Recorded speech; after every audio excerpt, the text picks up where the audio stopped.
waiting for.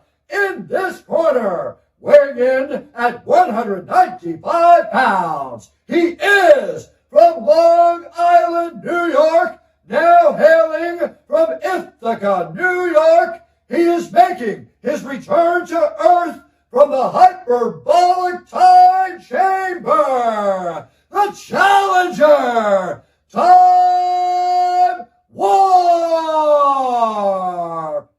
Always wrestling with time. However, from here on and forever, our time is now.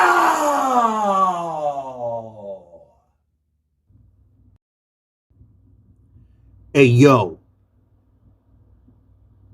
We are back. It's been a while. It's been a hiatus. I'm about to give you something we promised on the would have been, should have been, could have been Wrestling with Time episode 20, which never was. And that is a message from our fellow nWo-ite, bro. Dude. Oh man, it feels good to be back. But this is a message from our homeboy, Mr. Buff Daddy. Buff the stuff, and the girls just can't get enough. But like I said, this was going to be promised on the unreleased episode that may be released as bonus footage of Wrestling with Time 20. But for now, take it away, Buff. And the stuff and the girls just can't get enough. But this shout out goes to the guys over at Stab doing their thing and talking smack, and always have some random shit to be talking about. Brought to you by Mr. WWT himself, Time Warp, and the Tree WO Roadstar, aka the short fat man in a wheelchair, who wishes he ran my Twitter. But keep wrestling with time, because time is for life. Buff Daddy is out, and also remember though, that Buff Daddy probably banged one of your moms. I am out now. Peace. Ladies and gentlemen, boys and girls, this is the moment you've all been waiting for as we make our long-awaited 6 to 8 week summer hiatus return to the microphone to wrestle with time. It is your boy, the Time Warp. It's your boy, the Tree J. He's playing a Yu-Gi-Oh card game. But in the meantime... While I'm fucking doing a duel. Yeah, you're doing a fucking duel. That's the point, bro. We're about to duel, bro. We're about to wrestle with time. Fucking feels so... It feels so good to be back. Oh, Eminem voice. 10 days without a drink, thanks to my Cirkul bottle. Got the referral link in the description below. You could go pick one of these up. It comes with these little cool packages. This is mocha iced coffee, caffeinated beverage, a brew sip. They got fit sips. They got hydrate sips, ones with electrolytes, ones that'll keep you hydrated all day long, whatever, different, minerals and vitamins and potassiums and magnesiums and all sorts of things. Conveniently, you could change it, interchange it. They come in these things, and you could set the flavor. That looks like a tampon. It looks like you're putting a tampon in your water. This is my tampon. This is my anti-alcoholic tampon. I don't drink when I put and that these in. vodka you're drinking. Yeah. But you could set it to X, where you're just drinking straight water, and then the flavor goes all the way up to 10. But if you drink it on 10, that shit is like too sweet. I think this is the first podcast we've done, actually, Wrestling with Time, since Kevin Nash has started Click This. When did he start it? The beginning of the summer, right? Kevin Nash started, I think, like a month ago. I thought it was like July. I don't know. It's been like episode 8, probably 9, 10. I don't know what episode they're on, but he does one every week. So it's been probably July. And it's been pretty good. It's been pretty good, though. But yeah, you can go get these. I got my referral link in the description below. You can check out some of our other sponsors. It's only right to come back to Wrestling with Time and bounce back in style looking like Reza Ramon. But yeah, dude. What do we got this week? This is the 20th episode. We did have a Wrestling with Time 20 that was gonna come out again, just like Stab, but it was the beginning of the summer. You know, shit got caught up. I was absolutely wasted that show anyway. And I pretty much had a whole comedy ramble, pretty much talking to myself for 30, 40 minutes while you were handling business as well. And yeah. Handling business. Yeah, he was taking care of some things, family business. And we're going to jump right in. This week, we are discussing the first time in 30 years that World Wrestling Entertainment has come to the UK for Clash at the Castle. What did you think of the pay-per-view? Technically, that's kind of a bullshit lie. I know it was bullshit. The last show that WWE did in the UK that was a pay-per-view was WWE Insurrection. And plus, honestly, they've been doing NXT there for a while too. So obviously, it's full of shit. It's just and plus also they've been doing regular Raw and SmackDown there, but this is the first pay-per-view in a stadium. They said in a stadium. They said too, or something. Yeah. So who the no. Wembley Stadium was the last time that it was a real stadium. This was an arena. An arena, yeah. But either way, you know, WWE always has a tendency to exaggerate things. No, it was Municipality Arena. They always exaggerate for the showmanship of the program, of the show. But yeah, I mean, what did you think of the pay-per-view overall? I thought it was pretty good. I didn't like the ending. Neither did I. But I didn't like the fact that they made, that Roman's keeping the belt. Neither did I, but hey, we're going to get around to that. I'm going to say the first match, we set it off. It was Belair, Alexa Bliss, and Asuka versus Team Bayley with Dakota Kai and Io Sky. I thought it was funny. That my Alexa just went off. I don't know what she said, but she's going to go off again because I just said Bliss again. Okay. She said something about Bliss. I don't know. But I love it because they were like, hey, Bayley. Ooh, I want to know, would you be my girl? Like the whole time. And it's funny because she's trying to be a heel, but, she can't help but like kind of crack a couple smiles and, the whole match. But they made Bayley hot again. What the fuck? Yo, can you explain to me, like, how much butt could Bayley get in there, dude? I've been telling you for years, Bayley is hot. It shouldn't have to be now with fucking simple discretion.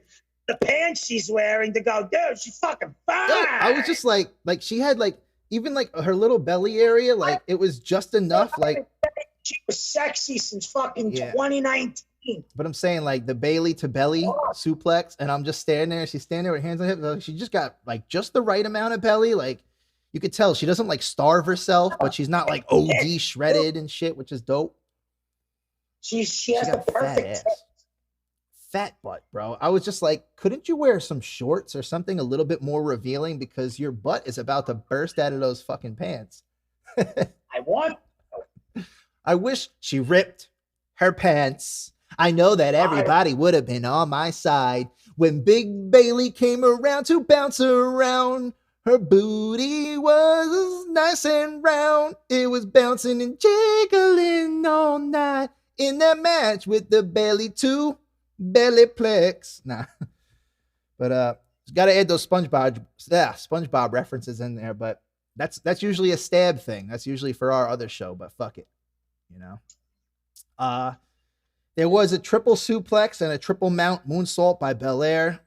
She was showcasing this match for sure. I mean, this whole match was a showcase. Yeah, but this whole match was actually a showcase in all honesty. We have Alexa Bliss. She hits the surfboard challenge. She hit the surfboard challenge, and she's fucking hot. I'll elaborate more on that. I got a TikTok coming to Wrestling with Time. Oh my God. Yeah, she is. She's baddie. She is fucking fire. Midget. Yeah. Ragdoll. But Team Bailey's chemistry was on point. And honestly, I didn't think they were going to win. I thought they were going to put Belair's team over just because it was Bliss, Asuka, and obviously the champ. But you know, Team Bailey was working in synchronicity that night, and it was dope. I want to say that the Scorpion kick by Dakota Kai is pretty cool. I like that little fucking, like how she kips up and kicks you like it's like a fucking, excuse me, it's like a scorpion just fucking stinging you real quick. That's pretty cool. But Pretty yeah, they got the win, Team Bailey. I didn't really do any predictions on this night too much. I kind of just ran through it, and then just Not went a with the lot flow. of exciting things happened. A lot of other review channels said it's like a glorified house show, which is exactly what it was. It was good though, but I mean, next up, I heard it was a lot of people said it was the best pay-per-view they've seen all year from WWE. Because it's Triple H's doing, and he knew exactly what he was doing in NXT UK. Yeah. So now he's going to have NXT Europe. Yeah. I mean, next up, well, that's what. Oh, and not for nothing, Worlds Triple collide. H broke back the real Imperium last, on Saturday night. He reunited Gunther with fucking Hold up, you're jumping the with gun his right other quick. guy. You're jumping the gun right quick. I was gonna say, next up, we have Mayonnaise versus Kraut. Yeah, it was Ludwig Kaiser and some other guy I never fucking heard of. But yeah, he did bring back Imperium. I'll let you rock now. But for those that Imperium was don't know, back. It was Sheamus versus great. Gunther, Mayonnaise and Kraut. That's going to be the plan throughout Gunther's rest of his career, and I believe Triple H is going to give him back his original name as well. What was his original name? Walter. Oh yeah, it was Walter. Okay. The badass. But And now that Triple H is behind the reins, Triple H knows what he's doing.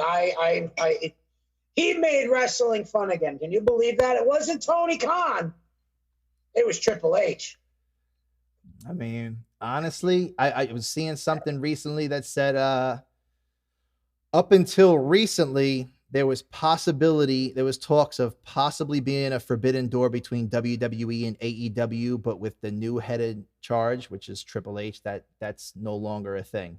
And I forget where I saw it, somewhere on the dirt sheet, somewhere on Twitter, and I said, anything is possible still, but Alcoholic reported that earlier this morning. I feel like Triple H, I saw it yesterday or 2 days ago, but I saw Triple H should have, I think Triple H should still open that door, or leave that door open for possibility, but who knows, Maybe he just wants to come in and shit on everybody. That's what he wants to do, show you that he is the game and he makes the rules.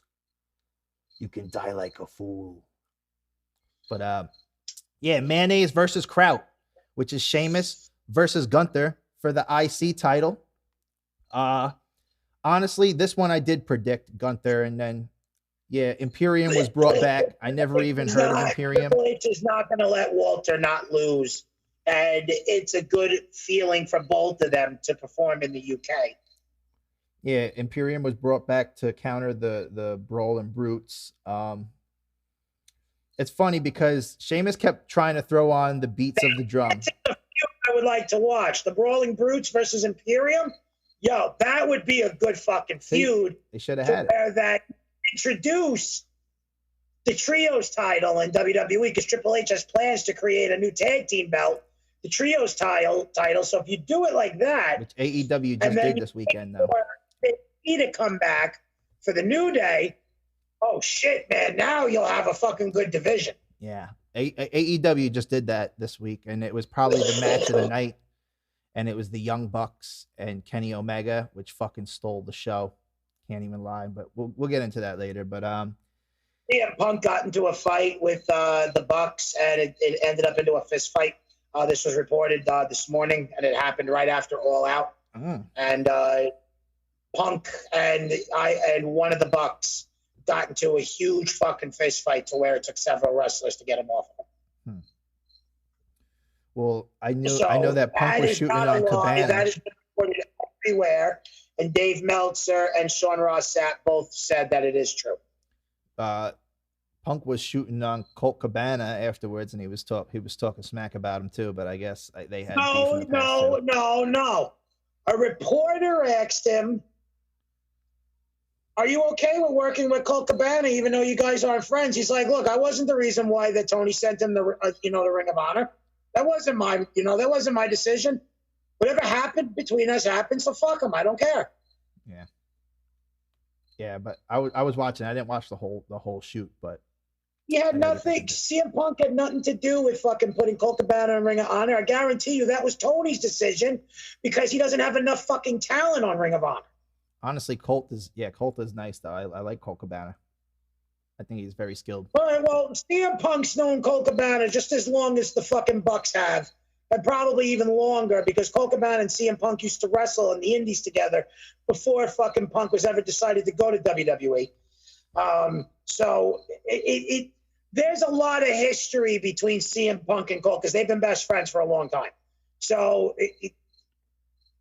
Colt Cabana sued CM Punk and the whole 9 yards because Punk wasn't going to pay for his stuff with the WWE trial and things. And yeah. It is what it is. CM Punk is a dick, but Colt Cabana is a dick too. They're both dicks. Two dicks in a pod. Two dicks in a pussy. Colt Cabana could be the nicest guy in professional wrestling, but in real life, he could just be just as much as a dick as anybody else. Yeah, that's true. And that's an opinion, and that's my opinion. And thank you, fuck you, goodbye. But back to the Sheamus and Gunther match. Shout out, Barrett. Back to the Sheamus and Gunther match. I'm not gonna lie, this match was OD long that I dozed off the first half of the match. But, you fucking hick motherfucker! I woke up during the banging of the drums. The second half was great. The crowd was live, You're but get a job in professional wrestling and sits there and fucking critiques everybody's little fucking bullshit. Well, guess what, motherfucker? You fat fucking googly-eyed motherfucker. I'm from New York, and I'm going to sit here and tell you that you're a fucking piece of shit, okay? I like you as a fucking wrestling knowledge and everything else, but as a person, you're a fucking dick. Hashtag Jim Cornette. Hashtag Roadstar fucking hates Jim Cornette as a person. Damn. Going hard on Jimmy or Corny, man. I want to hear that shit from the great Brian Last's mouth himself saying, Jim's tweeting again. Jim's trending on Twitter. Goddamn motherfucker. He's sitting there going, some small podcast guy's trying to make himself famous for calling out Jim Cornette. Meanwhile, this guy could call him out on all his fucking bullshit. Ooh. We're sending that to Cornette. Cornette. The fat short guy in a wheelchair that runs Buff Bagwell's Twitter for real is calling your bitch ass out. But like I said, the crowd was live. The beats of the drum, it was funny because I think it was Michael Cole. So fuck you too. You have some goddamn nerve to come out 4 days ago and say that you're the reason why the fucking Raw was so good between the COVID era all the way up until last WrestleMania. Fuck you, bro. Fuck you. Come on, Vinny Roo. I sat there. Look, bro, I have something to say, okay? And I don't want to say it, bro, but I'm going to say it because it needs to be said.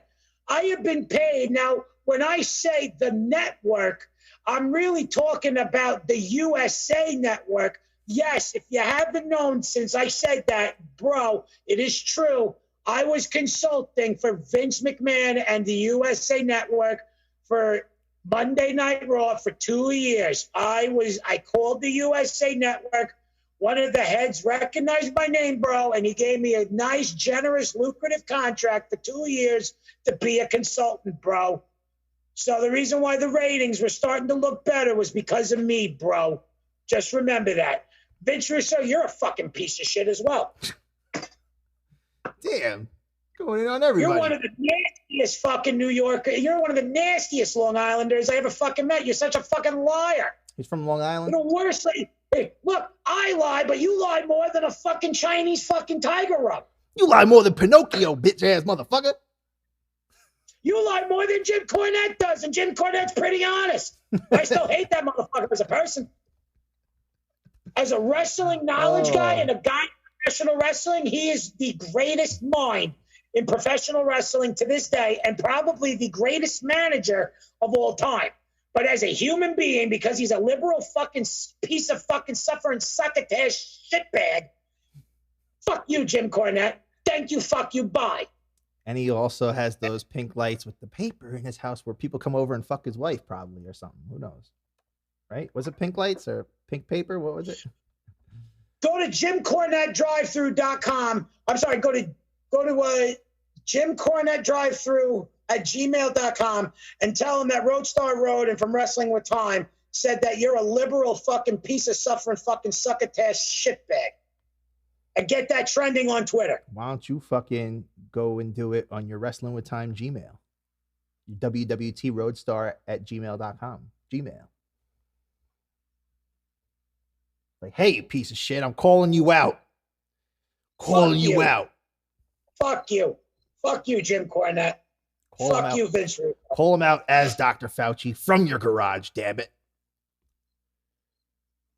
Give it to him, damn it. Give me what I want. Batista. Fuck you. You know what, Jim? I'm gonna take one out of your book, Jim. I'm gonna live long enough to stand on top of your grave and fucking piss on it like you want to do to Vince Russo when he dies. I'm gonna make it a goal in my life to make sure I live longer than you so I can go down to fucking Louisville, Kentucky and go fucking piss on your grave. Woo. You fucking suffering succotash shitbag. Shots fired. Damn. It's going in on him. Fuck. Just had his moment right quick. Go smoke your pot. Calm the fuck down. Calm the fuck down, body. He's gonna go potty while he's smoking his body. Smoking his potty while he's going potty on you. You like it, Jim, since you want to sit there and say fucking hooray that the FBI raided Trump. Let me tell you something, motherfucker. How about the FBI raid your house and finds all those millions of dollars that you got hidden in the fucking ground in one of those fucking suitcases that you buried 6 feet under next to your mother on that property? Oh. Fucking tax evading motherfucker. You're a fucking tax evader. What is he fucking thinking, avoiding You taxes? got millions of dollars stashed somewhere. That's why the only reason why you're able to afford Castle Cornet.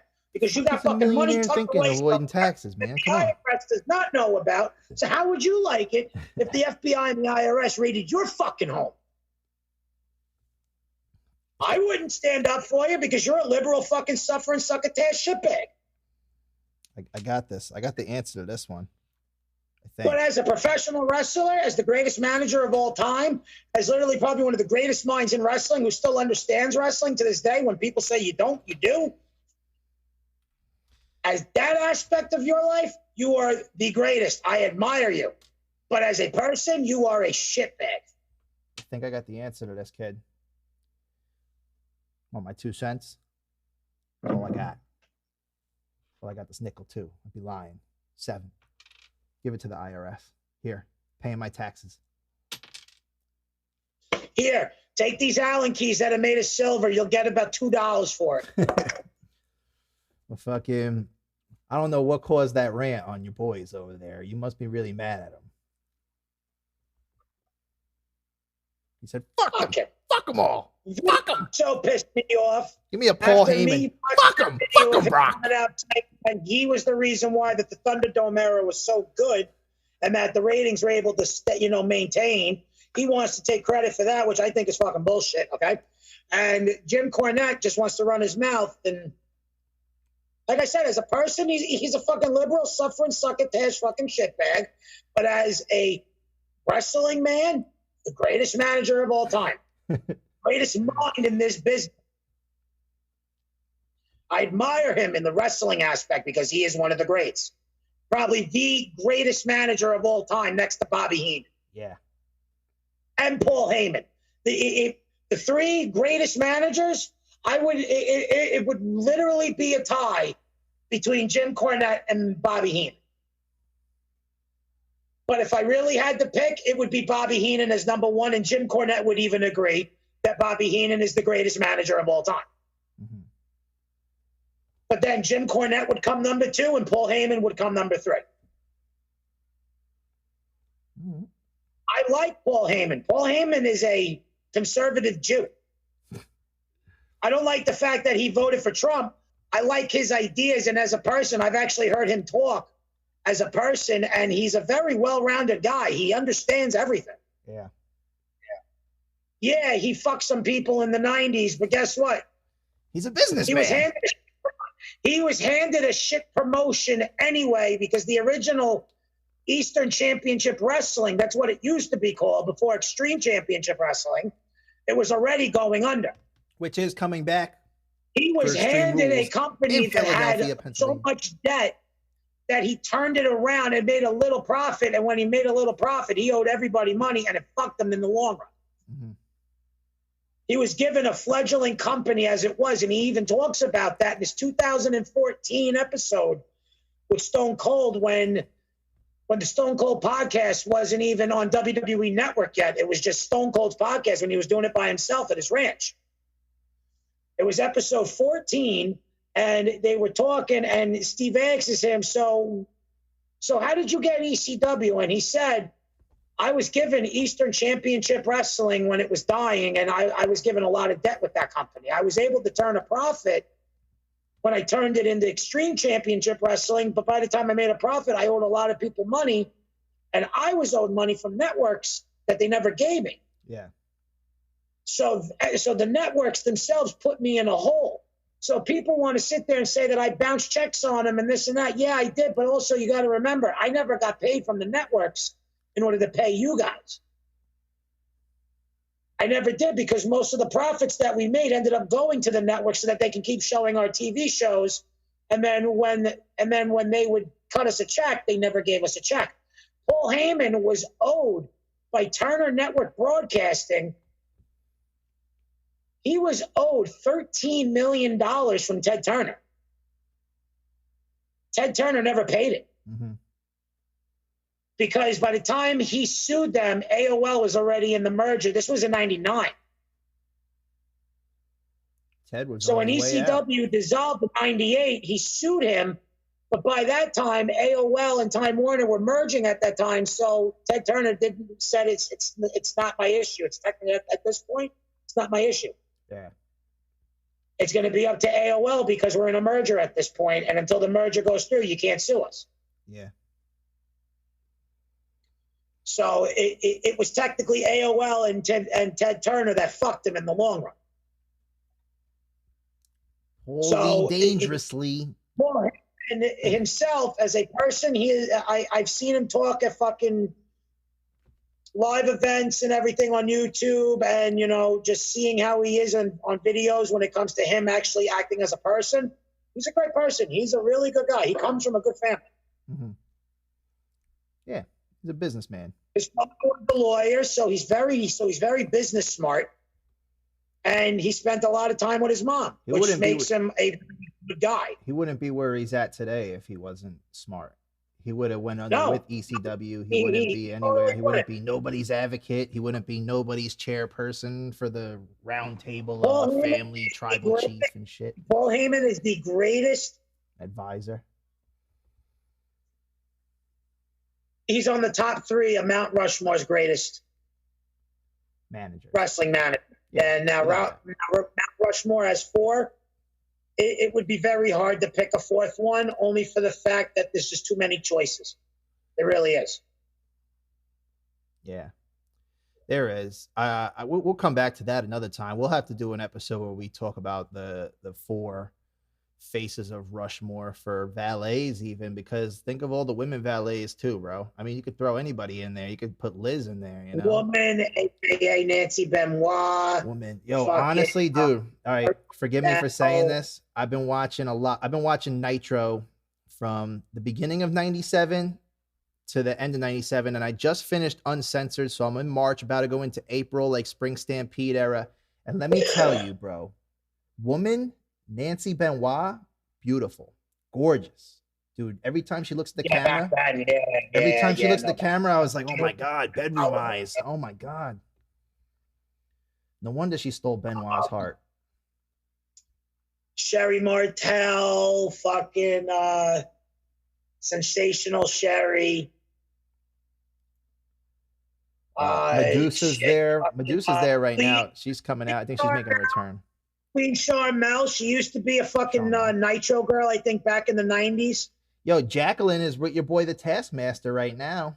where I'm at in 97 Nitro. Jacqueline, you know that Jacqueline's married to Rodney Mack? She's married to Rodney Mack. Fucking Teddy Long's former fucking Teddy Long used to fucking manage fucking Rodney Mack in the day. You know, it's the Mac Militant or whatever. Like, ended up taking Rodney Mack's song for his own theme song because he liked it.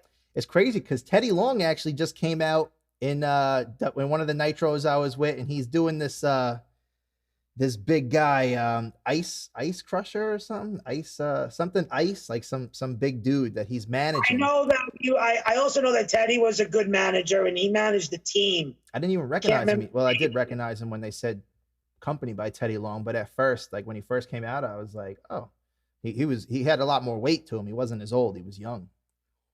Oh, look at you drinking your water, getting your hydration on. Cheers to no more beers. Water. Oh, you're drinking the vodka. Water. That's sugar-free Hawaiian punch, motherfucker. See, motherfucker, that's why you got to get yourself a Cirkul bottle because you would love this shit. They sell all different flavors, bro. Watermelon, kiwi, grape, and then you set the flavor, bro. It's fucking amazing, and it's all sugar-free.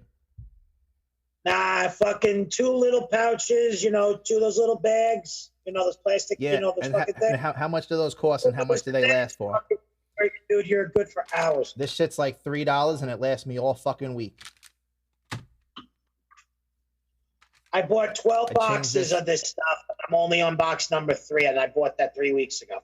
I buy one of these, and it lasts me all week for $3. And if I buy a bunch of them, I could change them out, leave one home. I'm telling you, bro, you would fucking love it. But all right, let's get back to this though, because I wanted to say, like, we didn't finish up Sheamus and Gunther.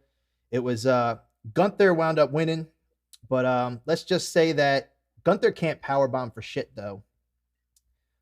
In my opinion, Sheamus should have had it after the Celtic Cross. That's just me being biased because I feel like he hasn't won that title. They were over there. He should have won, but I don't really know Gunther or Walter that well, so a wicked lariat was thrown in there. But every time there was the beats of the drum, hold on, Michael Cole kept saying the beats of the drum, the 10 beats of the drum, and it was like, bro, Sheamus didn't do 10 beats of anything, bro. First time he did like 5. Oh shit, just hit my microphone. I was beating my microphone. First time he did like 5, and then he wound up hitting him in the back of the head. Then he got him on the ropes and did 12 or some shit. Then he got him onto the barricade in the crowd and did like 15, and Michael Cole's like, the 10 bangs of the drum, the 10 beats of the drum. Like, it wasn't 10 of anything, bro. It was 5, 12, 15, I think, or some shit. Like a combination. Vince McMahon and Michael Cole's ear, because that sounds like a fucking Vince thing. I don't know. It's just like he kept saying it, like 10. I'm like, bro, he didn't do 10 at all so far. Cole be Michael Cole. If you let Cole be who he is, he's a better announcer. Yeah. But if you got somebody yelling in his ear, he's fucking horrible. It's funny. It's funny though. Just give him a couple of points and let him just fucking run with it. No. You know who should have fucking guest commentary the whole night? Your boy Pat. Stu Bennett. I don't know who that is. Blackpool, England's own Wade Barrett. Oh, nah, I'm not too much of a fan of his. Now, Stu Barrett, who's a commentator on NXT. I know. I was watching Worlds Collide today, and I was just like, yeah. Guest commentated all night, and he should have went through all of his gimmicks to show that, hey, I'm thinking about coming back to wrestling, and I'm going to do it as Stu Bennett and not as these other gimmicks. He should have done the whole night. He should have opened up the night as Stu. After the second match, he comes out as Wade Barrett. And then at the end, he does the rest of it as Bad News Barrett. I was never really a fan of his, though. So fucking bananas. Because it was kind of, I stopped watching it like Nexus days anyway. Bad News Barrett. Everybody, he says he hated the gimmick. But when you look at it, it was the most over gimmick that he had throughout his tenure in WWE. It was his most over gimmick. Funny you say that, because as I'm watching Worlds Collide today, the other announcer he's with is like, well, you've been king of the ring and this, that, the third, blah, blah, blah. He's talking about his accolades, and then Barrett's like going on commentating. And I was like making a sandwich or something in the kitchen. I was like, it's funny because it was something I couldn't stand about him, but I did just see on YouTube recently too. There's a video of have another run in me, if you know what I mean. There's a video of Nash, of Kevin Nash burying him with X-Pac though. And, I'm afraid I've got some bad news. I was like, we both hate him. We both hate him, Nash. It's all right. Fuck him. But I guess Hunter likes him because he should have commentated the whole night. And like I said, he should have done the forfeit. You know what? He could have a modern McFoley gimmick. The four faces of Bennett. I wouldn't go there. Stu Bennett as himself. Then you got that's his Wade real name. Barrett. That's his government. That's his real name. That's his real name, Stu Bennett. Then you got Wade Barrett. He could have a modern day McFoley gimmick, which would work because Stu Bennett would be the up and comer, even though he's recoming, even though he's re-debuting. But he could come, but he can also do matches as the king of the technically before Xavier Woods and a couple of other people. He was the last King of the Ring winner. So he can come back as Wade Barrett from King of the Ring with the old fucking song, with God Save Our Queen and everything. Yeah, and then he comes out as Bad News Barrett. Mm-hmm. That's probably the only one I know besides Wade Barrett. Wade Barrett was the Nexus Barrett. Yeah, I know. That's the only one I know. But then he had another gimmick change, which was Bad News Barrett, where he would do these segments going, "Can I have some decorum, please? Now I'm afraid I've got some bad news." Yeah, Bad News Barrett's the other one I know. That gimmick was over. That gimmick was over, bro. You go back and listen to it back then, it was over. Just like Jack Swagger with the We the People thing with fucking Dutch Mantel. That was over as fuck, but they never fucking pulled the switch on it. Yeah. Well, there was another special guest in the crowd tonight. Speaking of valets. All Out or something. I think it was a match between Hager and Claudio. And the crowd was chanting We the People because both of them were in that fucking tag team. Wait, what, at All Out? I don't know if it was All Out or a different show from, I think, the Ring of Honor or something. No, All Out was just this weekend. They were wrestling, and the whole crowd was chanting We the People. And that was the gimmick that both of them were in. It was an AEW event, yeah. And that goes to show you that gimmick was over back then. So if you were to do it now, that gimmick would be totally fucking over. Yeah, it was. Yep, Hager. I remember that Hager. Yeah, when they were doing that, I forget what match it was. That gimmick was great. We probably covered it. It might have been Full Gear or something. We probably covered it though somewhere along the way. That gimmick was awesome. I'm pretty sure we probably covered it. But yeah, Stu Bennett should have done the whole fucking pay-per-view with Michael Cole or whoever because he's from England and the whole 9 yards. So that would have made more sense. You see, come on, Trips, give me a job. I'll take $50,000 a year. Just pay my child support off and give me back my license, and then I'll come to work every single fucking 4 days a week. I'll show up to the office. I'll give you my input. I'll write, and then that's it. But $50,000 a year. That's all I ask for. Well, that's not too bad. Let's get to it though, because we got a little bit more to cover here. Next up, we got your girl. I was gonna say there was a special guest also from the UK in the crowd, Adrian Street and Miss Linda. Adrian Street was very flamboyant, as your boy said. Fucking Corey Graves, flamboyant but skillful, and he reminds me of what's it called? I was watching Worlds Collide, Pretty Deadly, I think, or something. And they're very feminine, tag team. They won. They actually won the title at Worlds Collide, the tag titles. But there was a kid in the crowd holding the sign, Pretty Ugly, and I was like, yeah, you got that right. But fucking I thought it was Tyler Breeze at first when it came out. I was like, this is around the time I was making my sandwich. I was like, is that Tyler Breeze? A little off track. Guess who's coming to Long Island at the St. James Arena? Who? Fandango is going to be at a VPW show. What's VPW? Victory Pro Wrestling. Oh, what is that? A local down there? Local promotion? Yeah, but back in the day during the WWF, the guy who owns this company, his wife used to work for Vince McMahon. Vince used to promote his show back in the 90s. Yeah. And his wife is still very good friends with the WWE. So they get former WWE wrestlers and wrestlers that aren't even on TV right now. Mm-hmm. That's good. Fucking MJF came from this fucking... Who also made a return at All Out recently. The Devil MJF Lives. came from Victory Pro Wrestling. I remember watching him in 2018. Yeah. And he was the same person back then than he is now. Mm-hmm. Yeah, he's always a cocky asshole. Yes, he had the scarf and everything back then. He adopted that from Chris Jericho. Yeah. He did. He adopted that from Chris Jericho 100% because he was doing it in 2018 when Chris did it in 2016. And supposedly CM Punk's one of his favorites too. That's why they got the feud going, or they've had the feud going. John Cena's one of his favorites also. Yeah. But John Cena was like always a good guy. He was never really a heel. Yeah. Yes, he was from 03 to 05. He was, but I'm saying, and they turned him face. They wanted him to go after JBL for the title. Yeah, but yeah, I mean, when he was Thugonomics, I guess you could debate he was a little bit on both ends of the spectrum, but okay.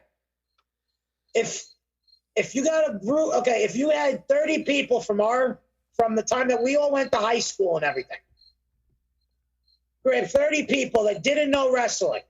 But if you asked them John Cena, they'd be like, oh, the guy who used to rap back in the early 2000s? Yeah, that guy was fucking dope. Yeah.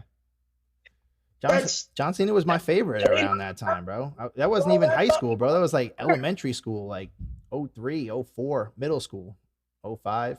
That's middle school and high school, yeah. You know what I'm saying? Well, so like John I said, Cena came 02. He probably started rapping 03, 04. From our generation that grew up with it but never watched it, and you just sit there and go, and then they'd be like, that guy used to fucking rap, used to have a spinny belt. Yeah, this is basic. No, basic Thugonomics. Yeah, dude. I think I was in 7th grade when WrestleMania 20 came, and I remember going into home and careers class, and Carvana was in there with me, and me and him were talking about it, and John Cena just beat the Big Show for the United States Championship. Then he came out with the spinner afterwards. I fell out of wrestling in 03. Didn't get back into it. I hear your crickets. A week before DX reunited. Yeah. Which is funny because I was probably into it up until that point. And then I got in a little bit when DX was reunited, but I didn't really watch it that much in the 05, 06, 07, 08. First episode of Monday Night Raw I watched, I was like, you know what? Maybe I played the wrestling game. When GameStop used to be up here, I played it. Not religiously. I played the games. Hell yeah, I played the games. You know what? Because the first game I played was 06, and I was like, you know what? Let me watch wrestling again. And, this was 05, 06. And this is, I was like, the first episode I watched, there's these 5 fucking gay cheerleaders. And yeah, fucking Spirit Squad. Triple H. And I was like, the fuck's going on? Yeah, I was like, it doesn't make sense. And then a week later, fucking Shawn Michaels comes back, and then after that, was like, I like them guys. They tickle my balls. Oh my fucking God! I just tuned in at the right time. Fucking DX just came back. Yeah. Oh man, Spirit Squad. I was just watching that recently. I was watching that return recently. I got back into wrestling since, and I haven't stopped pretty much watching. But let's get the ball rolling here. We coming up on 40 minutes. I would want to finish this pay-per-view up. Next up, we got your SmackDown's Women's Championship. It's your girl, Liv Morgan, versus Shayna Baszler, the Ronda Rousey wannabe. No, that's Ronda's best friend. Oh, is it? I don't know. I'm just fucking around because Liv did call her a bootleg Ronda Rousey during the contract signing or whatever. Training for UFC, but when Ronda left the UFC, Shayna followed right behind her.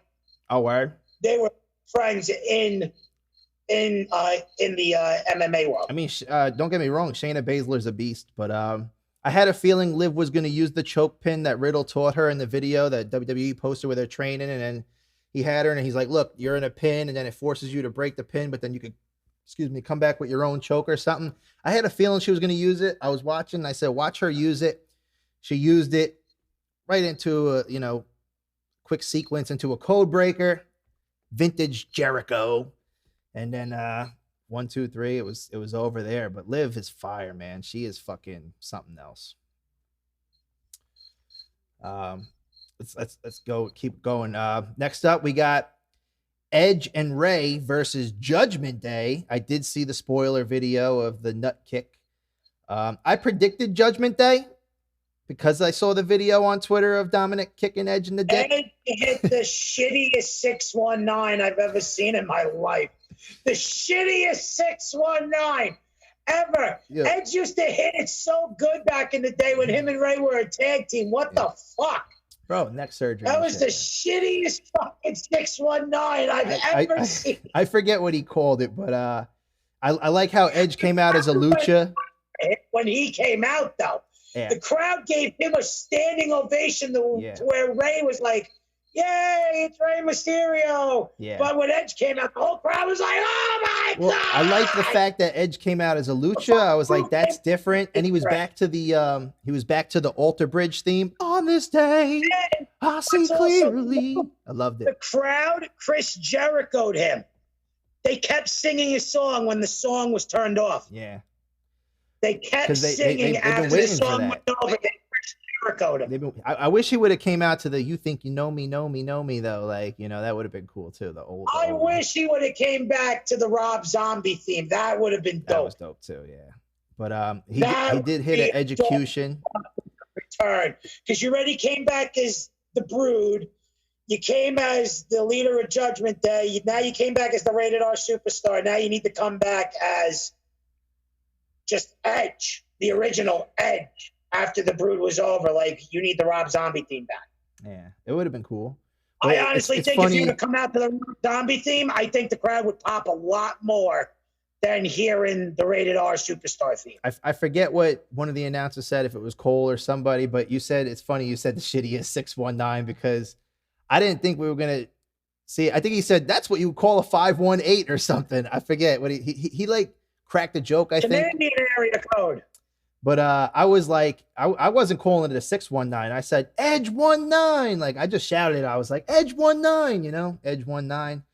But then when Ray used to be the tag team champions on SmackDown during Paul Heyman's famous 6. But him and Ray were the tag team champions. He used to hit the 619 very well back then. Different time, bro. Before retirement, before a fuse and neck and shit, They always rehearse these matches. Yeah. So was it a botch or did Edge make it look like, okay, Dominic's going to turn and I'm going to hit the shittiest 619 ever.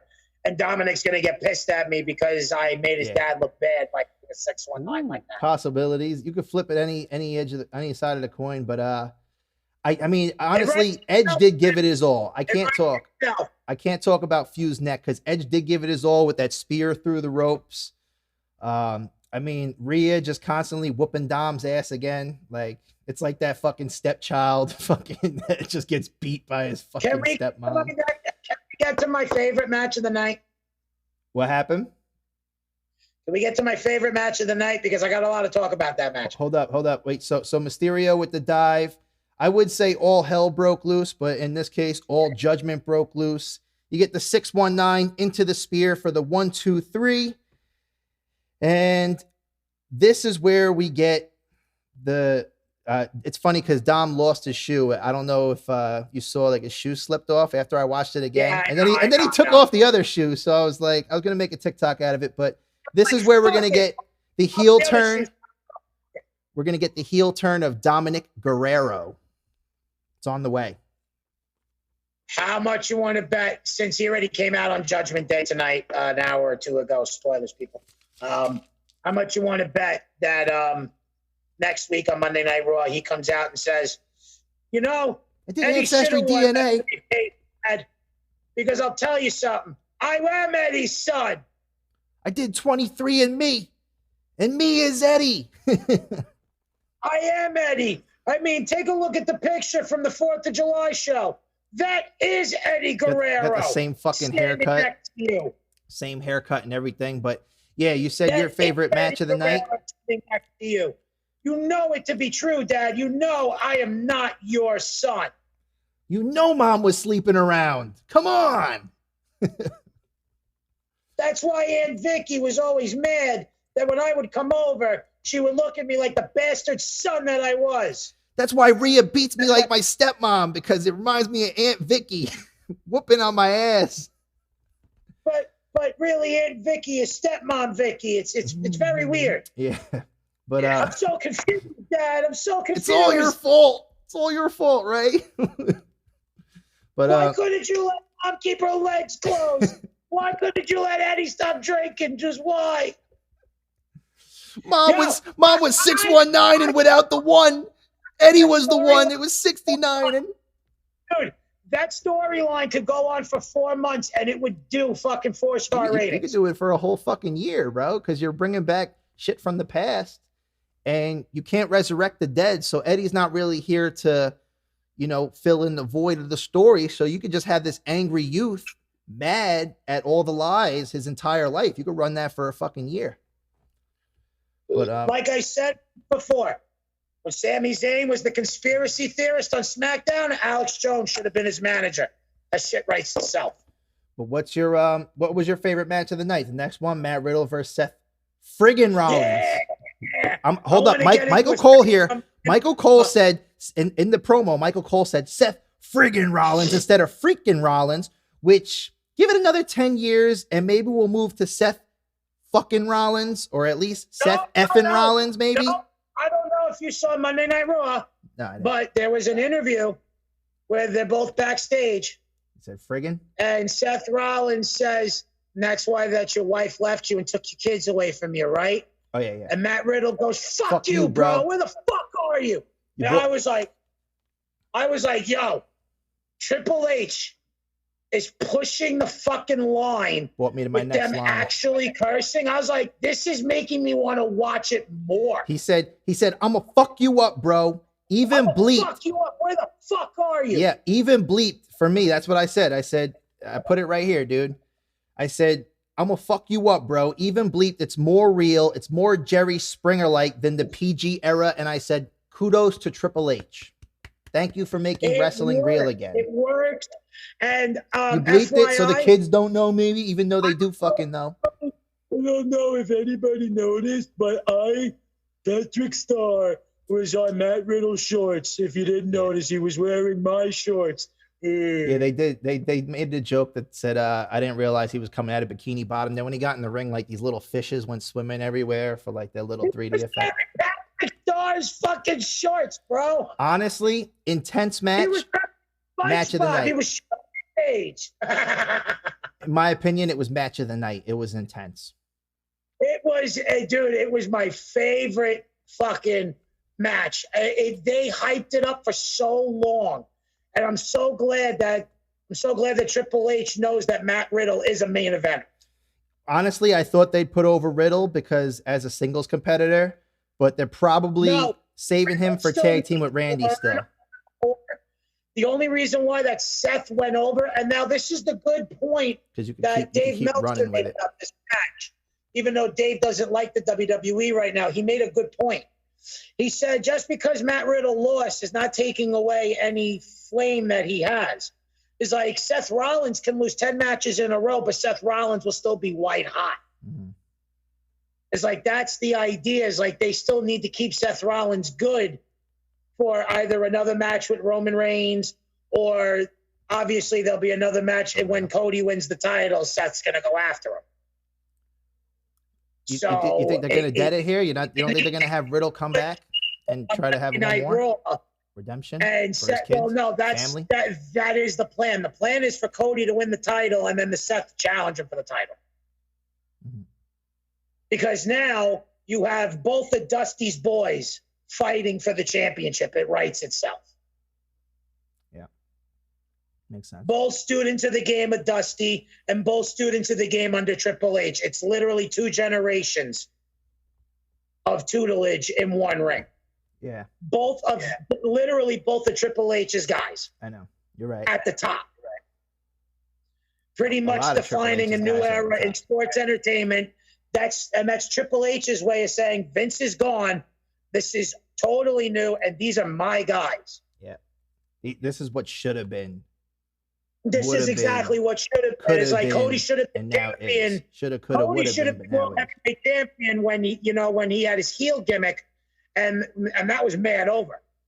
But they never gave him a chance at the world title, even though he was in like hundreds of number one contender matches.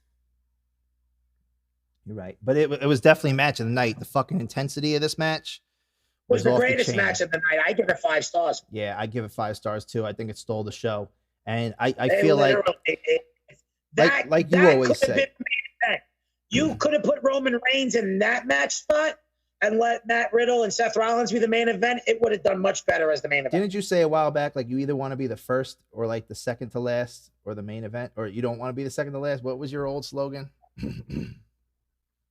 You're better off being first instead of third. But then you also said like you never want to be the second to last, or you want to be the second to last. No, you never want to be.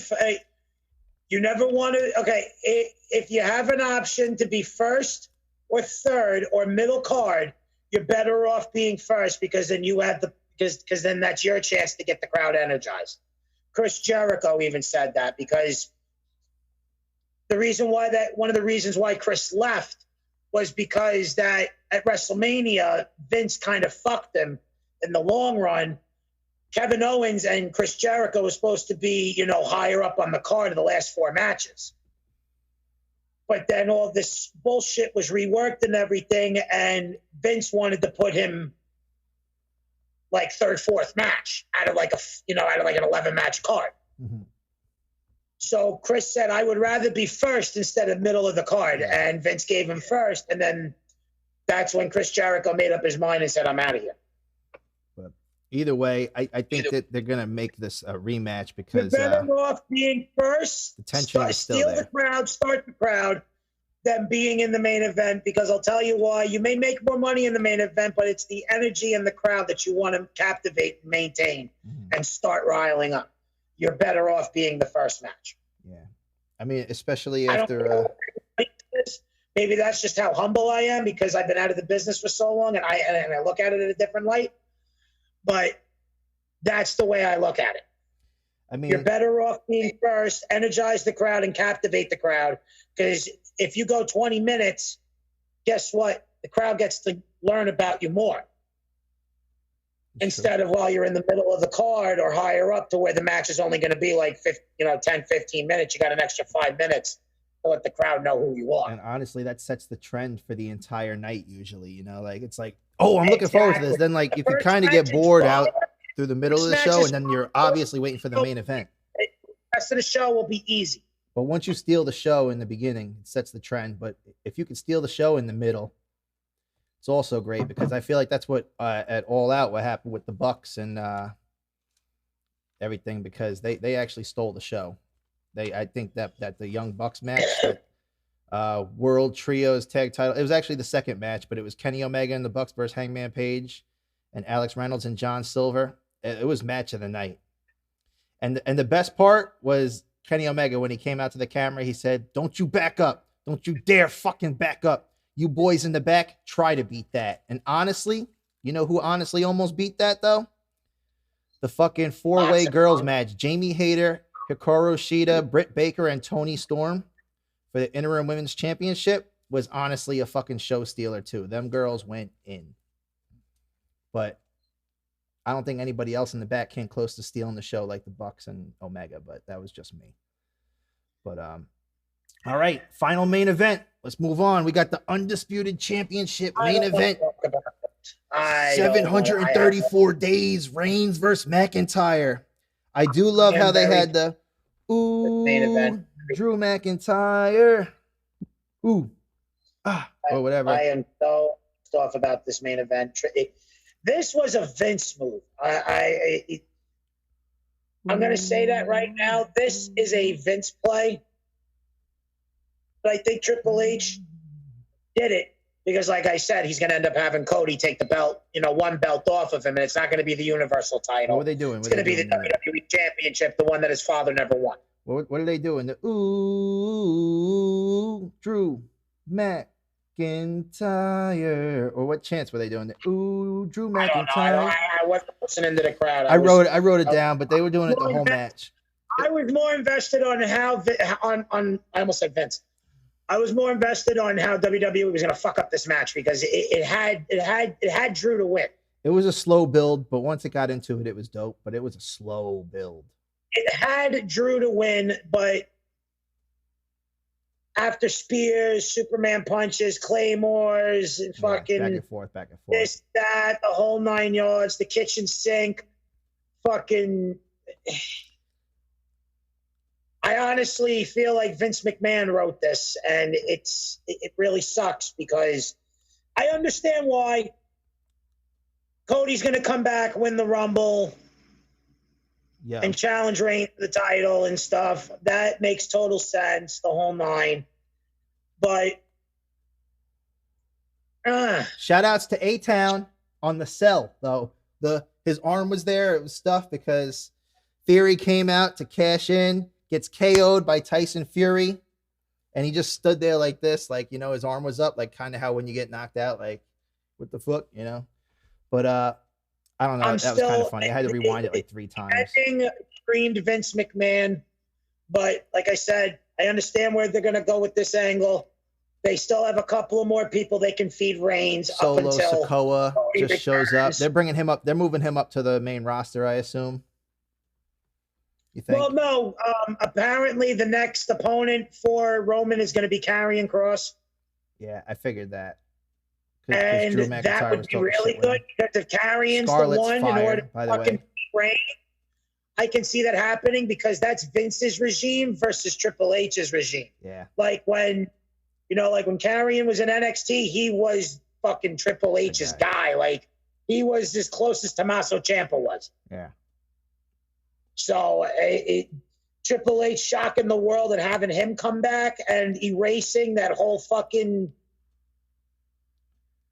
dominatrix fucking gimp outfit that he wore against fucking Jeff Hardy for those 2 matches. Triple H did a really good job rebuilding him just on his debut alone. Yeah. He literally changed him. But I think they'll still bring Solo Sikoa up to main card, but that's subject to change. You know, anything could happen. Anything can happen in the World Wrestling Federation Entertainment. That's been rumored for months. Yeah. That's been rumored for months. And Solo turned it down earlier this year saying, I want to have my own career. I don't want to be associated with my brothers. But I like how Reigns was like, Reigns smirked like, I had that in the tank. He had that in the tank though. He smirked like.